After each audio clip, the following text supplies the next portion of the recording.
What's up guys, Coach Will from ProTrainingBB.com. Today I'm going to teach you how not to get your ankles broken.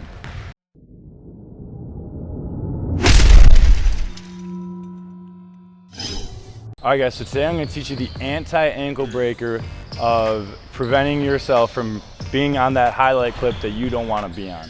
And before I do, if you want to be that guy breaking ankles, make sure to get our 2 free workouts up there so you can train and build the skills so you can do that. So today is about defense, okay? No one wants to be the guy that's tripping over his own feet in a highlight film, breaking their ankles. Unless, more importantly, when you do that, he's probably scoring because you fell and failed to stay in front of your defender.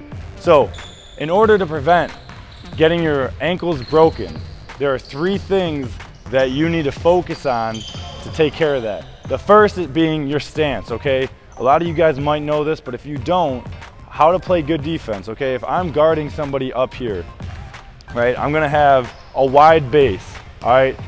The reason why I have a wide base is because I am more stable, I am balanced, and I'm able to move quickly. This is an athletic stance in any sport, and that's why. You're stable, you're balanced, and you're explosive out of this base. Now, once I'm here, I need to be able to size up my defender, okay? And when I'm guarding someone like Tony, I need to be in that base, ready to move either direction. If I want, I can force Tony one direction or the other.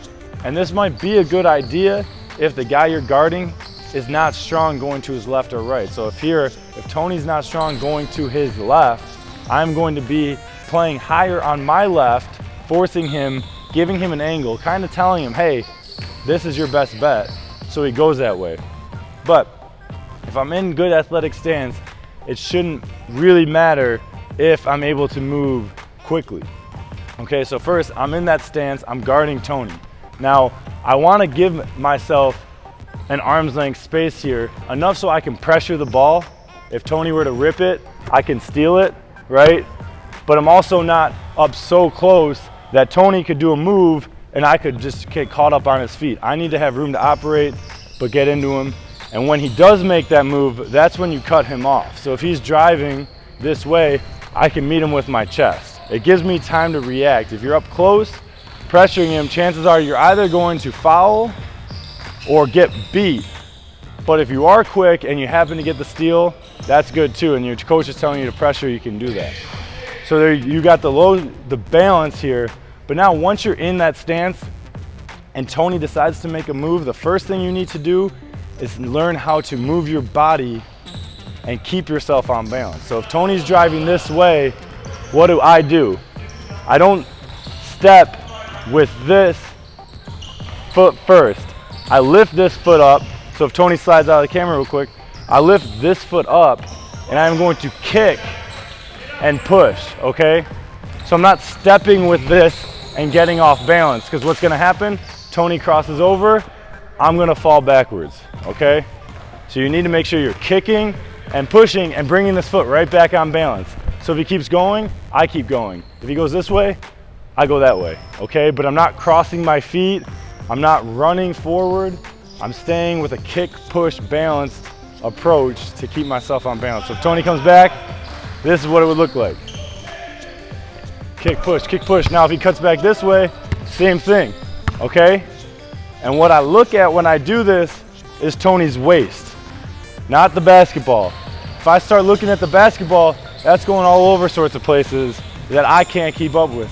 But Tony's a human too. He can't move his waist that much faster than I can move my base, so I'm able to stay in front.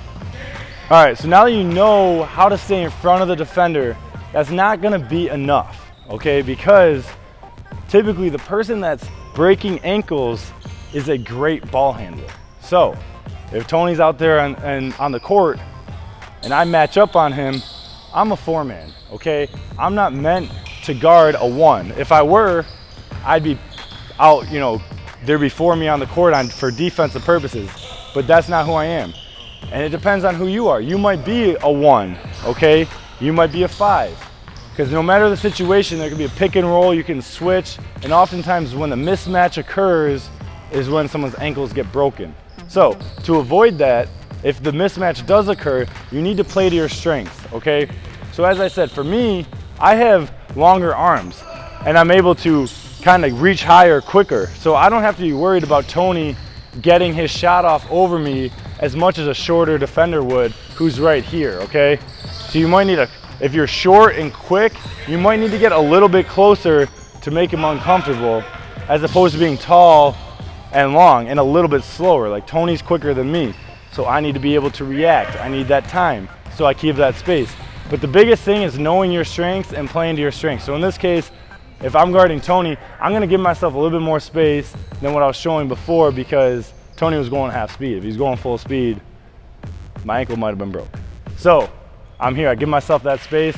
Tony's playing. Now if Tony gives me a shot fake, I gotta be smart about this, because this is where, if you're really worried about that, you need to extend and block that shot. But the thing is that if Tony gets you off balance like this, now he's going by you, I'm off balance, that's where the danger occurs. So you need to make sure that you play to your strengths, react, and stay on balance. One more thing to add to playing to your strengths is also forcing your team or the player you're guarding to go to his weakness, right? So Tony, again, we mentioned this earlier, but if Tony's left-handed, do I want him to go to his left? Probably not, because he's better going that way. That's why his left hand is his strong hand.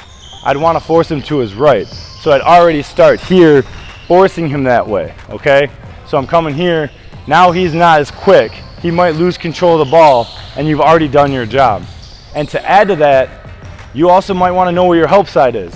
If you got 3 guys on this side and 1 on this side, you probably want to force him to the help as opposed to the open side of the court, because then the guard has room to operate and make a fool of you. And the final way that you can really prevent this from happening to you is to work on your quickness. So it's not going to happen overnight, but if you don't want to be on that highlight reel, or even just be a better defender, you need to work on your quickness. And I got 3 drills that you can do, and I made a previous video that you can click up here. But this is something that's going to need to be repetitive. You're going to have to do it multiple times a week in order to see results. But it'll allow you not only to stay in front of your defender, but to stay on balance quicker. So if Tony's moving and shifting quickly, because I worked on my quickness, I can keep up with him, and I'm not going to be on that highlight reel that none of you want to be on either. All right, guys, that's it for this week. Hope you liked this week's video, and if you did, please give it a thumbs up down below. And if you have a future video you want to see on this channel, leave it in the comments down below, and we'll be sure to get to that. And last week's video is right here. Hopefully we can see you next week. Peace.